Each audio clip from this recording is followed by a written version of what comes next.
Welcome back to the show, everyone. Today, we are stepping into a world that looks familiar. It looks like your kitchen, your supermarket, your lunchbox. But as we're about to discover, it is actually a landscape of alien chemistry, evolutionary arms races, and economic warfare. That sounds ominous, Sarah. Alien chemistry in my lunchbox? I was just about to have a sandwich. Hold that thought, Alex. Or maybe hold that sandwich. We are deep diving into Ultra-Processed People by Chris van Tulleken. He's an infectious diseases doctor, a broadcaster, and a scientist who decided to turn his own body into an experiment. The premise is startlingly simple. The majority of what we eat isn't actually food. It's an industrially produced edible substance. Okay, edible substance doesn't sound very appetizing. But isn't that just semantics? I mean, a calorie is a calorie, right? Whether it comes from a potato or a Pringle? That is exactly the myth this book destroys. A calorie is not just a calorie. Let me hook you with a story from the very beginning of the book. Imagine a 3-year-old girl, the author's daughter, eating a tub of ice cream. She eats some, plays, and comes back. It's been sitting in the blazing sun, but the ice cream hasn't melted. Wait, what? It didn't melt in the sun? That violates the laws of physics, doesn't it? It violates the laws of traditional food, certainly. It was a warm, gelatinous foam. It stayed a ball because it was held together by stabilizers, gums, and emulsifiers. It was constructed to survive a supply chain, not to nourish a human body. This is the world of ultra-processed food, or UPF, and the author, Chris van Tulleken, argues that we are living through an evolutionary arms race, but instead of fighting viruses, our biology is fighting corporations. An arms race. That sounds intense. So we aren't just talking about junk food here. We're talking about something designed to defeat our defenses? Exactly. And to understand how we got here, we have to define what UPF actually is. It's not just processed. Cooking is processing. Chopping an onion is processing. This is different. Let's break down the NOVA classification system, which is the scientific backbone of this book. Okay, walk me through this NOVA system, because I feel like everything is processed these days. So, Group 1 is unprocessed or minimally processed. Think of an apple, a steak, or a grain of rice. Simple. Group 2 is processed culinary ingredients, oils, butter, sugar, salt, things you use to cook Group 1. Group 3 is processed food. This is mixing Group 1 and 2. Fresh bread, cheese, canned tuna. This is all fine. Humans have eaten this way for millennia. But then, we have Group 4. Group 4, the villains of the story. The definition is long, but here is the golden rule found in the book. If it's wrapped in plastic and has at least one ingredient that you wouldn't find in a standard home kitchen, it's UPF. We are talking about hydrolyzed proteins, invert sugars, modified starches, hydrogenated oils. These aren't foods. They are industrial formulations designed for profit, convenience, and hyper-palatability. Profit seems to be a key word here. Van Tulleken talks about the flow of money being the driving force, not the flow of nutrition. Precisely. This is where the history gets fascinating and a little terrifying. The book takes us back to Nazi Germany to explain the origins of synthetic food. Did you know they made butter out of coal? Coal? Like the stuff you burn? Literally, coal. During the war, Germany was desperate for fat. A chemist named Arthur Imhausen figured out that paraffin, a waste product from turning coal into fuel, could be turned into soap. And chemically, soap is very similar to fat. So they processed it further, bleached it, added flavorings, and created coal butter. It was the first purely synthetic food. It kept the U-boat crews alive, barely. That is horrifying. But surely we aren't eating coal butter today. Not coal, but the principle is the same. We are taking cheap, abundant biomass, mostly corn, soy, and palm oil, and breaking them down into their molecular components. We strip them of fiber, bleach them, deodorize them, and then reassemble them into food-like shapes.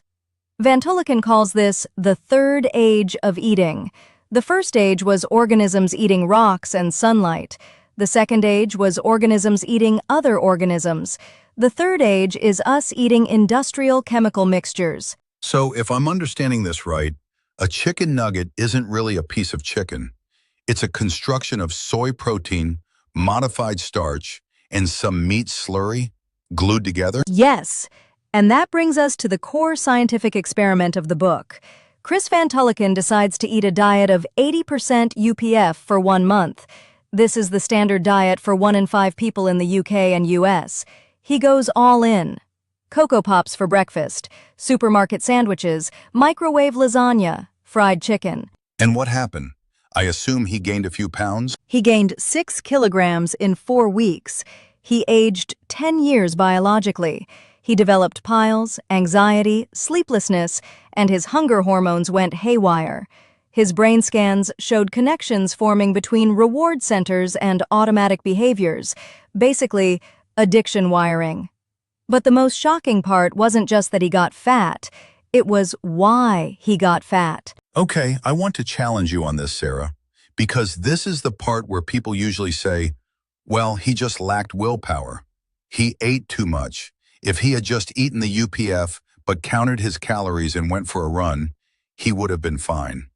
Isn't obesity just an energy balance issue? This is the biggest lie the food industry has sold us, and the book dedicates a huge section to dismantling it.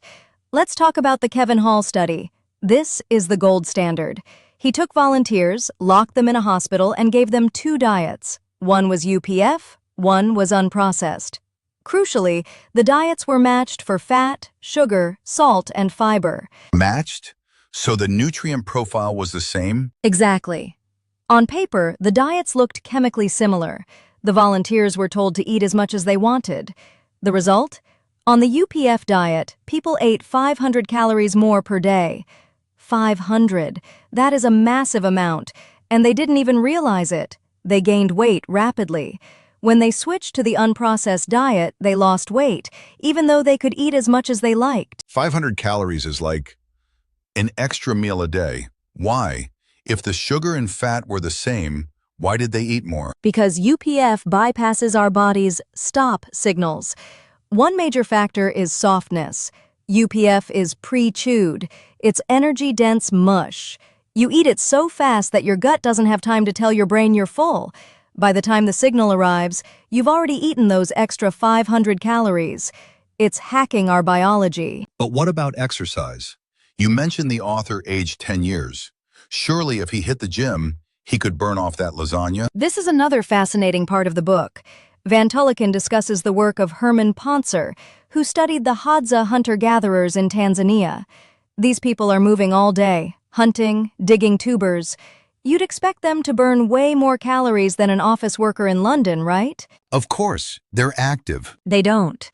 They burn roughly the same amount of calories as a sedentary Westerner. It turns out our bodies are energy constrained. If you exercise more, your body steals energy from other systems, like inflammation or reproduction, to keep the total burn stable. You cannot outrun a bad diet. Exercise is great for health, but terrible for weight loss. The problem is the food itself. That is mind-blowing. So we are trapped in a system where the food is designed to be overconsumed, and we can't burn it off. It feels almost engineered. It is. And this leads us to the most disturbing part of the book, the brain hack. UPF isn't just soft, it's chemically manipulative. We need to talk about bliss points and nutritional mismatches. I've heard of the bliss point, that perfect ratio of salt, sugar, and fat. It goes deeper. Consider Pringles. The author mentions a legal case where Procter & Gamble argued that Pringles aren't potato chips because they are less than 50% potato. They are a dough of potato flour, corn, and rice, pressed into a hyperbolic paraboloid shape. This shape fits the tongue perfectly. It shatters instantly. It melts. Once you pop, you can't stop. Exactly. But here is the hack. When you taste savory flavors, like yeast extract or MSG, your body expects protein. It prepares the gut for deep nutrition. But in a Pringle or a Dorito, that nutrition never arrives. It's just starch and fat. This nutritional mismatch confuses the brain. You keep eating because your body is still hunting for the protein that the flavor promised. You are literally eating gas and dust. Eating a promise that is never kept. That's poetic and depressing. Does the book touch on artificial sweeteners? I drink Diet Coke thinking I'm being healthy. Oh, Alex. Donald Trump famously tweeted, "I have never seen a thin person drinking Diet Coke." And scientifically, he might have been onto something. The book discusses how sweeteners might be worse than sugar in some contexts, because again, it's a lie. You taste sweet, your body releases insulin to handle the sugar, but no sugar arrives. This can lead to insulin resistance and actually drive hunger. So it's all about deception.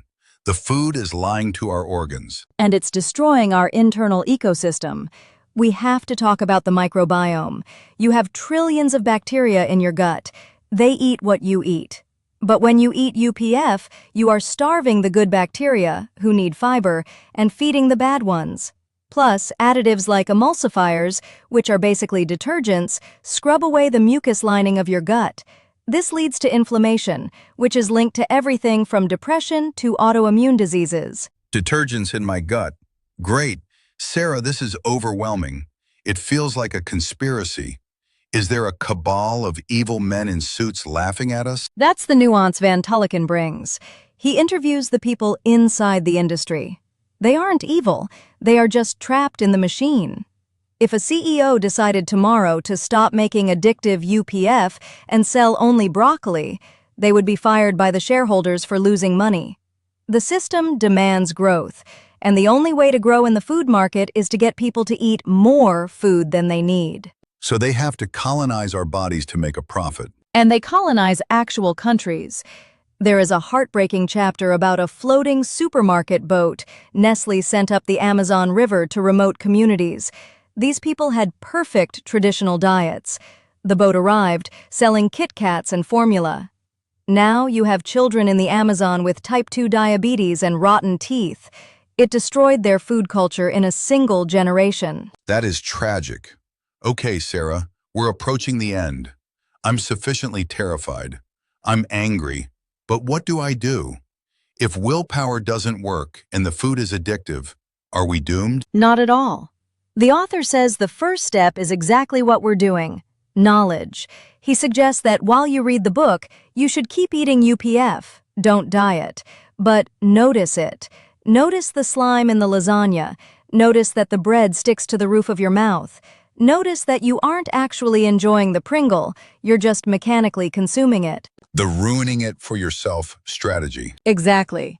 Once you see it as an edible industrial substance rather than food, it becomes less appealing.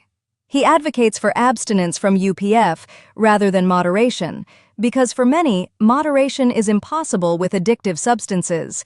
And on a policy level, we need to treat it like tobacco.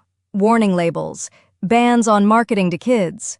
Chile has done this with black warning octagons on packaging, and it's working. So the takeaway is, stop blaming yourself. It's not a moral failing that you can't stop eating the cookies. They were engineered by geniuses to be unstoppable. Right. Reclaim your right to real food.